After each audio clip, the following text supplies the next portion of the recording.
prolongada é muito benéfica. Então, a Alice, com 2 anos e 2 meses, pode continuar mamando à vontade. Fique tranquila. Só faça o desmame quando tiver com vontade e ela também.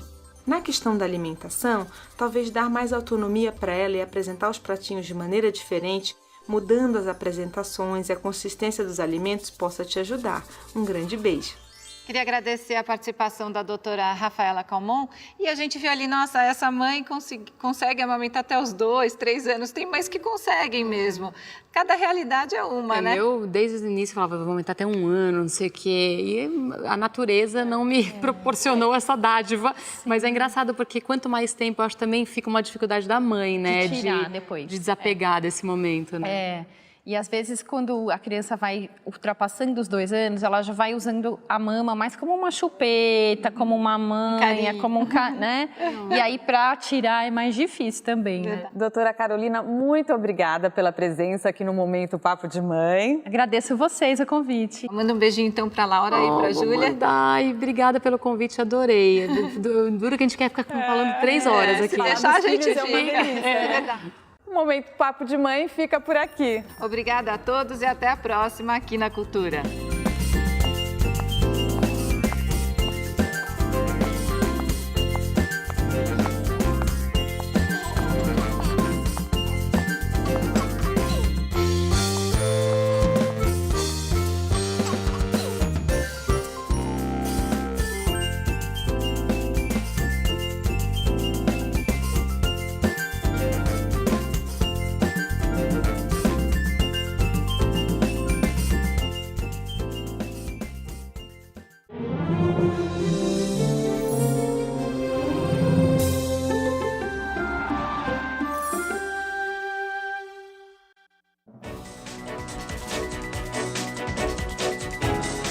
Olá, boa tarde. Boa tarde. O Jornal da Cultura, primeira edição dessa segunda-feira, começa agora. Justiça de Curitiba começa hoje a ouvir testemunhas em segundo processo contra o ex-presidente Luiz Inácio Lula da Silva.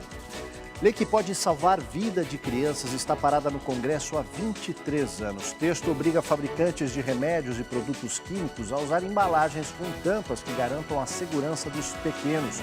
Intoxicação causa 3.000 internações infantis por ano. São abertas as inscrições para o Exame Nacional do Ensino Médio. A taxa ficou mais cara, mas estudantes de baixa renda e de escolas públicas estão isentos. Na França, vitória com folga do candidato de centro nas eleições presidenciais contra a extrema-direita traz alívio à Europa. Um assunto difícil, mas necessário. O suicídio entre adolescentes no Brasil cresce 10% ao ano. Ignorar o problema afasta a solução. Conversar e ficar atento aos sinais de alerta são atitudes que podem salvar vidas. E no esporte, Cadu Cortez acompanhou o último jogo da final do Campeonato Paulista e a festa corintiana na Arena de Itaquera.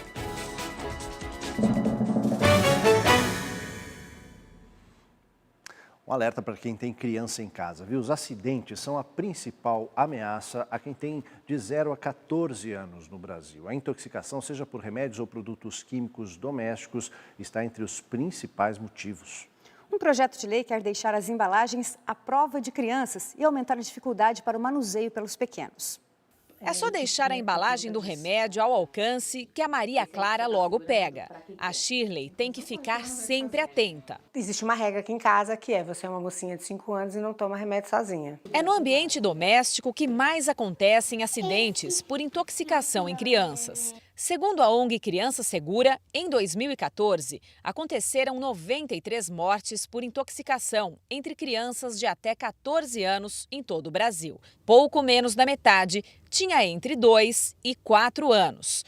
Em 2015, foram mais de 3.000 internações em hospitais. Sabemos que, na verdade, esse número é muito maior porque existe uma subnotificação. A criança, principalmente acima de 1 ano de idade, pela curiosidade, ela vai e a primeira coisa que ela faz é como automático, é levar à boca esse produto, esse medicamento. Para diminuir o risco de acidentes, um projeto de lei quer mudar as embalagens dos remédios infantis e de produtos químicos de uso doméstico. O projeto de lei 4.841 tramita em Brasília desde 1994. O texto já recebeu 12 emendas, 22 pareceres e passou pelo crivo de 4 comissões diferentes. Em abril, foi aprovada sem alterações pela Comissão de Constituição, Justiça e Cidadania e agora segue para a votação no Congresso, 23 anos depois de ter sido apresentada em plenário. Pelo texto, as embalagens deverão ser capazes de impedir a abertura por crianças de até 5 anos. Obviamente, nós temos não só que nos preocupar com a embalagem, com a dificuldade de abertura. Todos os medicamentos e produtos químicos, produtos de limpeza, devem ser mantidos fora do alcance da criança, em armários mais elevados ou, se baixos, fechados, trancados à chave. Agora a gente fala dessa situação de desemprego, como não está fácil conseguir uma nova vaga de trabalho, boa parte dos 14 milhões de desempregados no país pensa em abrir um negócio próprio. Para orientar esses novos empreendedores, o Sebrae faz plantão no Largo São Bento, no centro da capital paulista. A repórter Adriana Simino está lá e tem as informações para a gente. Boa tarde, Adriana. Oi, Aldo. Boa tarde para você, boa tarde para todo mundo. Aqui, quem quiser se tornar um microempreendedor individual vai poder assistir a palestras e colher outras informações. Vou conversar agora com o Jairo Lobo, que é consultor do Sebrae. Jairo, quais são as principais dificuldades que quem se é dono do próprio negócio enfrenta? Boa tarde. Boa tarde. Segundo pesquisa do Sebrae, os 2 grandes desafios para o microempreendedor individual e também para as micro e pequenas empresas é a falta de planejamento e a falta de conhecimento de gestão. E quem pode se tornar um microempreendedor individual? Aquela pessoa que trabalha por conta própria, com faturamento até 60 mil ano, que tenha somente um empregado que ganhe o salário mínimo ou o piso da categoria e que não seja sócio ou não seja titular de uma outra empresa. Ótimo, muito obrigada pelas suas informações. Olha, essa formalização pode ser feita aqui mesmo, é rapidinho. O plantão começou hoje e vai até o próximo sábado, dia 13, das 9 da manhã às 5 horas da tarde. No sábado termina um pouquinho mais cedo, às 3 horas da tarde. Se você quiser mais informações, é só entrar no site semanadomei.sebraesp.com.br e olha, esse serviço aqui está em outras cidades do país também. Você pode consultar pelo site se está na sua, para você vir aqui colher as informações. Alto. Obrigado, Adriana. Valeu. Olha, atenção estudantes, hein? Começam hoje as inscrições para o Exame Nacional do Ensino Médio, o Enem. A expectativa é que 7,5 milhões de pessoas façam a prova este ano. A repórter Evelyn Avancini explica esse passo a passo para a gente. Boa tarde, Evelyn. Oi, Aldo. Boa tarde para você, boa tarde a todos. As inscrições vão até o dia 19 de maio. O valor da taxa é de R$ 82,00, um pouco mais cara que no ano passado, que foi de R$ 68,00. E para ter isenção, é preciso comprovar baixa renda, estudar em escola pública ou com bolsa integral na rede particular, ou ainda fazer parte do Cadastro Único do Governo Federal. As provas acontecem nos dias 5 e 12 de novembro. Sobre isso, eu converso agora com o Gilberto Alvarez, que é diretor executivo aqui do cursinho da Poli. Gilberto, boa tarde. Quais são as dicas para os estudantes se prepararem? Boa tarde. É uma prova de alta complexidade, portanto, vai exigir que o aluno estude. O ideal é que ele comece a estudar já, porque muitos alunos só estudam muito próximo da prova. Isso não é bom. O aluno tem que aproveitar o ano inteiro para fazer um bom cronograma de estudos. Uma segunda dica importante é estudar também fazendo provas anteriores, porque como o Enem manteve o estilo, o aluno estudando por provas anteriores, ele vai conseguir saber exatamente com o que ele vai se deparar. E a terceira dica fundamental é a redação.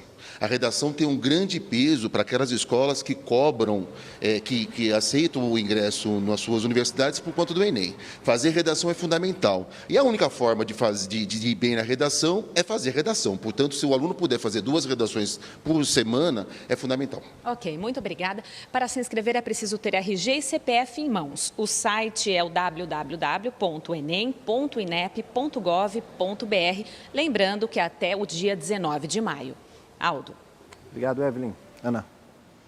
Um tema forte e ao mesmo tempo delicado tem feito parte da conversa cotidiana de pais e filhos, o suicídio. 90% das pessoas que tiram a própria vida têm depressão, mas muitas vezes a doença não está diagnosticada nem tratada. O suicídio, na grande maioria dos casos, pode ser prevenido com diálogo e acolhimento. Foi através de uma série na TV que Alexandre e a filha Fernanda aprofundaram o diálogo sobre o suicídio.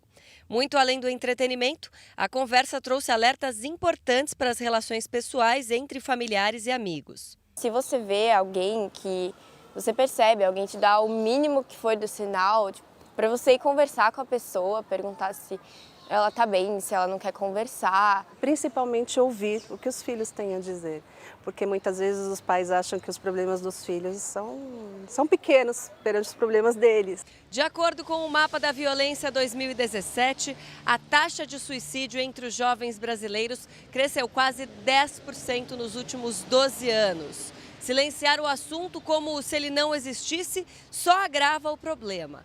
É preciso sim falar sobre suicídio, mas sempre levando em conta que as causas são multifatoriais e que todas elas têm tratamento. Percebendo que o jovem teve uma mudança brusca de comportamento, começa a ter uma diminuição do rendimento escolar, aumenta ou diminui a alimentação, o apetite, aumenta ou diminui o sono, um aumento de uso de álcool e drogas. Quer dizer, percebendo alguns sinais, o que a gente orienta é: chame esse jovem para uma conversa. Mas é uma conversa onde precisa ter muita escuta e muito acolhimento. Mais que falar, é ainda mais importante estar aberto a ouvir quem está vulnerável. Com olhos e ouvidos atentos, qualquer um pode ajudar alguém na busca do caminho da cura e evitar que uma pessoa definha a própria vida. No caso do jovem falar que ele realmente está pensando em se matar, procurar uma ajuda psicológica, uma ajuda psiquiátrica, envolver outras pessoas no cuidado. E essas outras pessoas também podem ser pessoas de confiança do jovem, como professores, amigos. E quando eu falo envolvimento, eu estou falando em cuidado e não em exposição. Para conversar e ajudar, há serviços gratuitos disponíveis. O CVV, Centro de Valorização da Vida, atende 24 horas por dia no telefone 141 e também no site cvv.org.br. O Instituto Vitaleri de Prevenção e Pós-Venção do Suicídio pode ser acessado no site vitaleri.com.br e a Associação Brasileira de Estudos e Prevenção do Suicídio, abeps.org.br. A gente muda de assunto, fala de um outro problema que o país enfrenta. Longe das capitais, o Brasil vive um conflito silencioso pelo uso do território. Dados da Comissão Pastoral da Terra, ligada à Conferência Nacional dos Bispos do Brasil, apontam uma explosão no número de mortes no campo em 2016. Foram 61 assassinatos, o maior registro desde 2003. 939 áreas de conflito foram mapeadas pela entidade. O aumento dessa violência coincide com a extinção, no ano passado, do Ministério do Desenvolvimento Agrário e da Ouvidoria Agrária Nacional e o aumento da influência da bancada ruralista no Congresso. E é no Congresso que uma das batalhas mais importantes é travada neste momento. A Defensoria Pública da União pede que os deputados suspendam a votação marcada para amanhã do relatório da CPI que pede o fim da Fundação Nacional do Índio. As áreas indígenas estão entre as mais disputadas. Na semana passada, o governo exonerou o presidente da FUNAI, Antônio Fernandes Toninho Costa. Um detalhe, no relatório da CPI, uma centena de lideranças indígenas são indiciadas sem sequer serem ouvidas e nenhum mandante de crimes ou pistoleiro foi citado. E dominada pela bancada ruralista na Câmara dos Deputados, apresentou o relatório final, onde sugere acabar com a FUNAI. O texto relata supostas fraudes em demarcações de terras. Essa CPI teve um direcionamento muito forte, que era para desmontar a FUNAI, que era um órgão importante em defesa dos povos indígenas, e também para criminalizar lideranças indígenas. A CPI aconteceu 2 dias depois de índios da etnia Gamela serem atacados no povoado de Bahias, no Maranhão. A região sofre com conflitos agrários entre fazendeiros e índios e 10 pessoas ficaram feridas. Uma força-tarefa da Polícia Federal foi enviada ao local para investigar o ataque. O ministro da Justiça, Osmar Serraglio, a quem a FUNAI responde, disse que a intenção do governo é acelerar demarcações de terra. Mas essa questão está longe de ser resolvida. Uma proposta de emenda à Constituição, pronta para ser votada no plenário da Câmara, transfere ao Legislativo a palavra final sobre as demarcações. Passando para o Congresso brasileiro, então a gente sabe que as demarcações não vão ocorrer mais. E, pelo contrário, muitas delas podem ser questionadas. Os povos indígenas são os povos originários. Eles eram os donos aqui da nossa terra. Nós é que somos invasores ocupantes, não eles, né?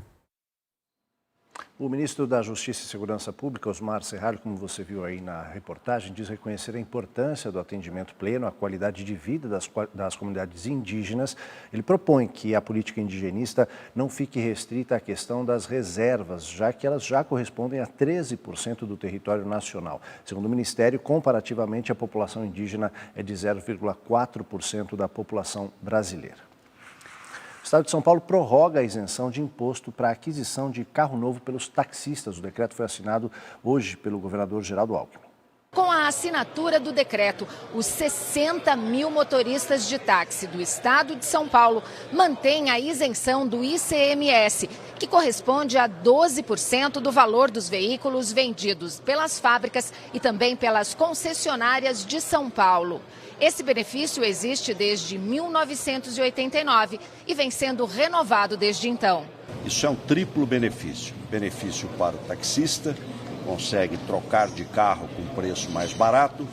Um benefício para o emprego, que a indústria automobilística gera muito emprego. É uma cadeia produtiva muito longa, então estimula a venda de carros, concessionárias, a indústria. E terceiro, um benefício para a sociedade, porque não é todo mundo que tem carro. As pessoas precisam do táxi. O táxi é um serviço importante e vão poder utilizar um veículo novo com total segurança. Às vésperas do depoimento do ex-presidente Luiz Inácio Lula da Silva, juiz Sérgio Moro, a Justiça do Paraná proíbe acampamento e estipula multas de R$100 mil para quem se aproximar do Fórum de Curitiba. Veículos poderão ser multados em R$50 mil. Manifestações fora do perímetro delimitado pela polícia estão liberadas. A restrição vale das 11 da noite de hoje até as 11 da noite do dia 10. E testemunhas de acusação de outro processo contra o ex-presidente Lula começam a ser ouvidas nesta segunda-feira. Nessa ação, Lula é acusado de corrupção passiva e lavagem de dinheiro. O Ministério Público acusa Lula de receber como propina um terreno onde seria construída a nova sede do Instituto Lula e um imóvel vizinho ao apartamento dele em São Bernardo do Campo. De acordo com os procuradores da Lava Jato, esses imóveis foram comprados pela Odebrecht em troca de contratos com a Petrobras. A primeira testemunha a ser ouvida é o engenheiro Marcos Berti, da Toyo Setal, uma das empresas investigadas. Nesta quarta-feira, Lula será ouvido pelo juiz Sérgio Moro, mas em outra ação penal em que é réu. O depoimento se refere ao episódio do triplex no Guarujá, que teria sido reformado pela construtora OAS. Nesse processo, a defesa chamou 87 testemunhas para comprovar a inocência de Lula. O juiz Sérgio Moro havia determinado que o ex-presidente deveria estar presente em todos os depoimentos, mas na semana passada o Tribunal Regional Federal da 4ª Região o liberou de comparecer. O depoimento de Lula está mudando a rotina da vizinhança da Justiça Federal em Curitiba. As ruas serão fechadas no entorno do tribunal e só terão acesso à região moradores, comerciantes e profissionais de imprensa cadastrados pela Polícia Militar. Apesar disso, grupos pró e contra Lula se organizam para acompanhar o depoimento. A seguir, depois de 3 anos, 80 meninas sequestradas por grupo extremista na Nigéria podem voltar para casa. E mais, o resultado das eleições na França trazem alívio ao bloco europeu. O candidato de centro venceu com folga a extrema-direita.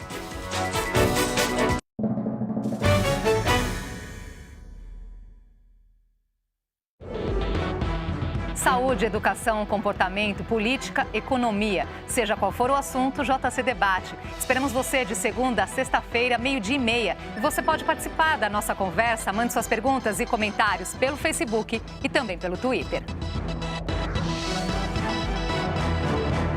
A hora mais gostosa do dia? Produtos Aurora. É delícia. É Aurora. É gostoso demais. Todo dia, toda hora. Tem delícias da Aurora. Todo dia, toda hora. Produtos Aurora. Qualidade do início ao fim. Afinal, a Aurora é uma cooperativa com mais de 100 mil famílias que cuidam de você e de mim. Tem delícias da Aurora. Ninguém vende remédio mais barato que a Ultrafarma. Só com a Ultrafarma você economiza na hora até 90% e ainda recebe os produtos na sua casa, em qualquer lugar do Brasil. Quer economizar? Acesse ultrafarma.com. ou ligue 11 5591 1466. É simples, é rápido e de longe o melhor preço do Brasil. Ultra Farma, tá no coração da gente.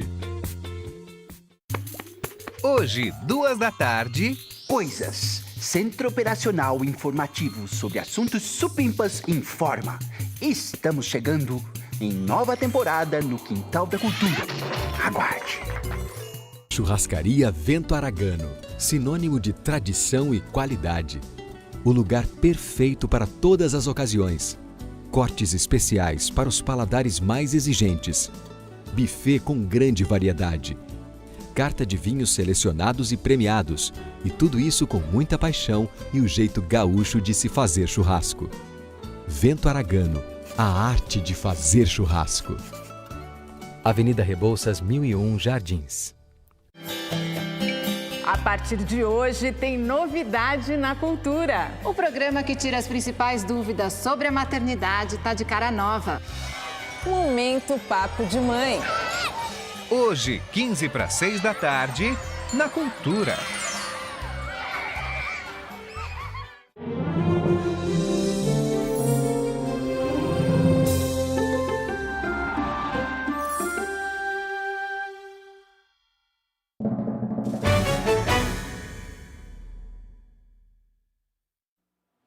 O presidente eleito da França, Emmanuel Macron, participou agora pela manhã do primeiro ato oficial ao lado do atual presidente François Hollande. Juntos, eles prestaram homenagem às vítimas da Segunda Guerra Mundial, quando se completam 72 anos da vitória dos aliados contra a Alemanha nazista.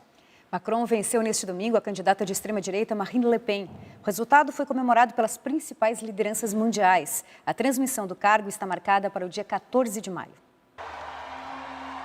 Logo que a vitória se confirmou, a esplanada do Louvre, em Paris, ficou lotada de simpatizantes do En Marche, o partido de Emmanuel Macron. No discurso de posse, o mais jovem presidente da história da França prometeu que fará tudo para que os franceses não tenham mais motivos para votar nos extremos. Afirmou que não cederá ao medo nem às divisões. Ele venceu a candidata de extrema-direita Marine Le Pen com mais de 66% dos votos, mas o resultado está longe de ser uma derrota absoluta para a Frente Nacional, que convenceu 34% do eleitorado com promessas contra a imigração e contra a zona do euro. Le Pen lembrou que vai estar à frente do combate nas eleições legislativas de junho.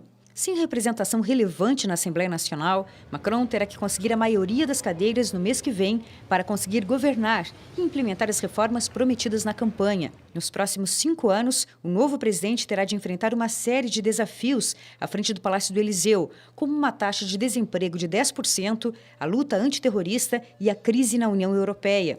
E o apoio nas urnas não é tão contundente como os números fazem parecer. A abstenção foi a maior desde 1969. Cerca de 25% dos franceses não votaram. Em outras notícias internacionais, depois de 3 anos, um grupo de 80 meninas sequestradas na Nigéria agora pode voltar para casa.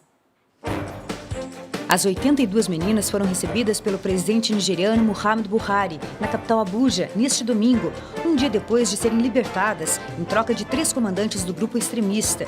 Elas estavam entre 270 estudantes sequestradas em abril de 2014 pelo Boko Haram, que há 8 anos luta para criar um califado islâmico. O grupo é contra a educação para meninas. A troca teve a mediação do Comitê Internacional da Cruz Vermelha. O encontro com o presidente aconteceu antes que elas pudessem se reunir com pais e parentes. Um vazamento de gás em uma mina de carvão na província de Hunan, no centro da China, matou 18 mineiros e feriu 37. A causa do incidente ainda está sob investigação. As minas da China estão entre as mais mortíferas do mundo por causa dos baixos padrões de segurança e a pressão para acelerar a produtividade e atender à demanda econômica. O Fundo das Nações Unidas para a Infância alerta que a guerra civil no Sudão do Sul já deixou mais de 1 milhão de crianças e adolescentes refugiados. O conflito, que começou em 2013, obrigou quase 2 milhões de pessoas a deixarem o país, em direção a nações vizinhas como Etiópia, Quênia e Uganda. Outro 1,5 milhão de crianças vivem em campos de refugiados dentro do próprio país. O Sudão do Sul conquistou a independência em 2011. 2 anos depois, uma tentativa de golpe de Estado deu início a combates sangrentos, que se espalharam pelo país e deixaram milhares de mortos, além da fome e de uma crise humanitária sem precedentes. Agora é a hora do esporte com Cadu Cortez. Oi, Cadu. Tudo bem, Ana? Tudo ótimo. Fim de semana tranquilo, tudo bem, Aldo? Salve, Cadu, bem-vindo. Vamos lá, obrigado. Vamos para a nossa hora do esporte desta segunda-feira. Tem muitos gols, né? Ontem chegou ao fim a edição de número 116 do estadual, um dos mais disputados do país. O Campeonato Paulista conheceu o seu mais novo velho campeão. Vamos ver por quê.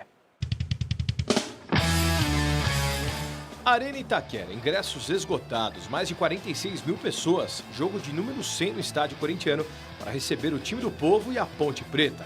O segundo jogo da final do Paulistão 2017, que carrega uma vantagem de 3-0 para o Corinthians, por isso mesmo a confiança. Vamos ter fé, né? Vamos ter fé que o Corinthians hoje é campeão. Vitória do Corinthians, só para pegar a taça hoje. Início de jogo morno, sem grandes inspirações. O primeiro chute a gol saiu aos 26 minutos de jogo com Jadson. Aos 29, quase o primeiro gol do Corinthians. Aranha saiu errado. Jadson cruzou, Romero ajeitou de cabeça e Maicon chutou na trave. Fim do primeiro tempo, início do segundo. Chute de fora da área de Potker. Nada de gol, mas aos 16 minutos o Corinthians apertou a marcação. Jadson serviu Ángel Romero. Dentro da área ele finalizou nos pés de Aranha, mas no rebote ele fez o torcedor explodir no Itaquerão. 1-0 Corinthians. Atrás do placar, o time de Campinas se lançou ao ataque. Ravanelli acertou a trave, quase a Ponte empatou.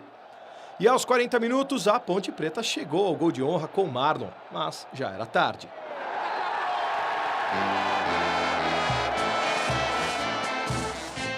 No primeiro jogo, uma vitória por 3-0.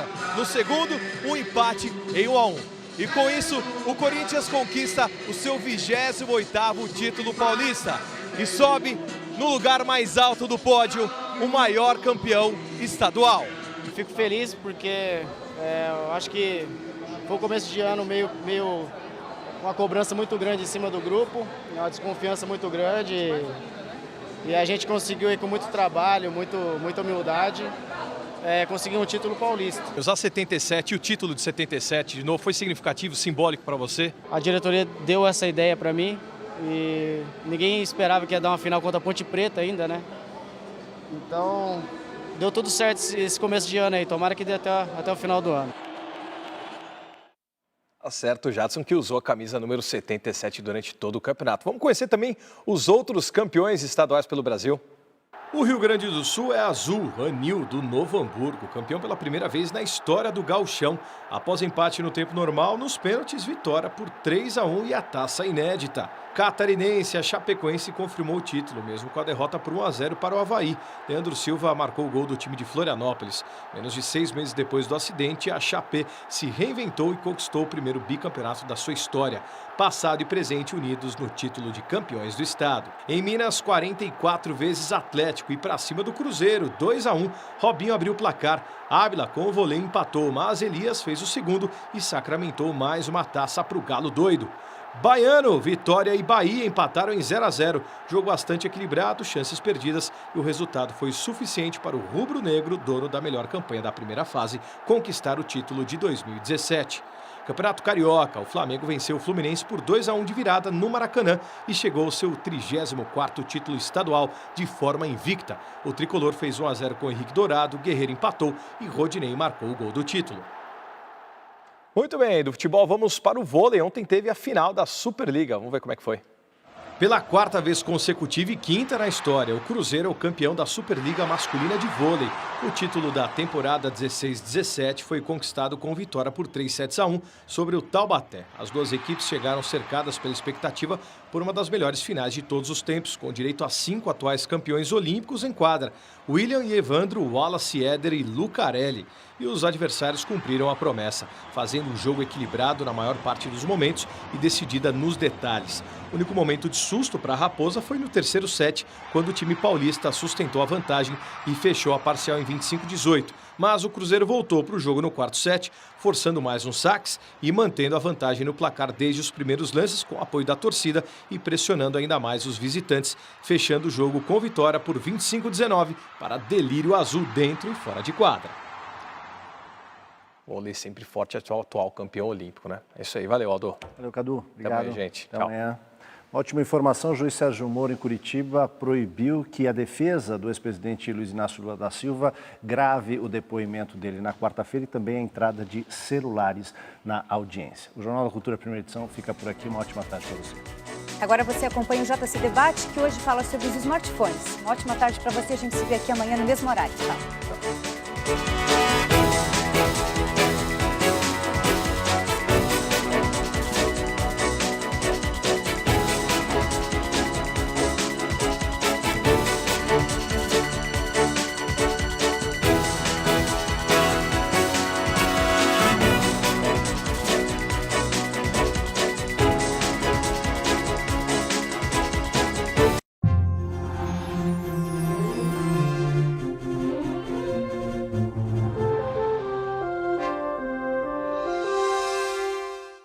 Hoje, 2 da tarde... Coisas. Centro Operacional Informativo sobre Assuntos Supimpas. Ups. Aguarde aqui no Quintal da Cultura.